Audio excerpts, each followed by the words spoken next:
Alors, le classement pilote à jour.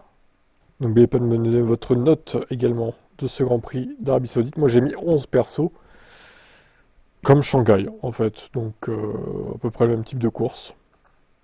Alors, donc, Piastri prend la tête du championnat pour 10 points face à Norris. Celui-ci est toujours deuxième.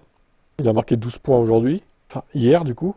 En faisant le meilleur tour. Mais, on rappelle que le point du meilleur tour n'est plus attribué. Dommage pour lui. Parce que sinon, depuis le début de la saison, il aurait déjà 3 points de plus. Mais bon, c'est comme ça, c'est la règle qui a changé. Verstappen est troisième avec 87 points marqués. Donc toujours là, hein, le max. Toujours prêt à bondir quand il y a une erreur d'Il McLaren. Russell est un peu plus loin, donc 26 points. Toujours dans le match, mais bon, attention à Mercedes. Là, on a vu que la dégradation des gommes était pas bonne avec les surchauffes et tout. On a Leclerc, 5e, 47 points. Antonelli, 38. Hamilton, 31.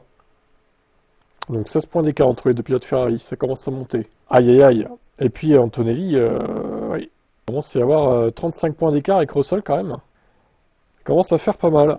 Bon, sinon derrière, Albon a remarqué 2 points, Sainz 4, et a déjà 1 point. Donc ils sont tous les deux à égalité avec Tsunoda d'ailleurs, qui a bien merdé à Jeddah, de Yuki. Classement constructeur, bon, McLaren a marqué 37 points sur ce rendez-vous. Mercedes et Red Bull ont marqué 18 points et Ferrari 21. Donc Ferrari revient un peu sur Mercedes et Red Bull, mine de rien. Mais bon, c'est encore loin du compte, hein. Williams se rapproche à 1 point de Haas. Et Racing Bulls ajoute une unité avec Adjar, donc 1 point.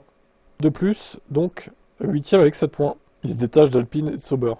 Prochain rendez-vous, ce sera donc à Miami dans 2 semaines, un peu moins maintenant, avec une course sprint. Le retour des sprints. Je sais qu'il y en a qui détestent les sprints, hein. Ça reste à mon avis mieux que les essais libres, mais bon. Vaste débat. À voir ce que ça va donner donc à Miami.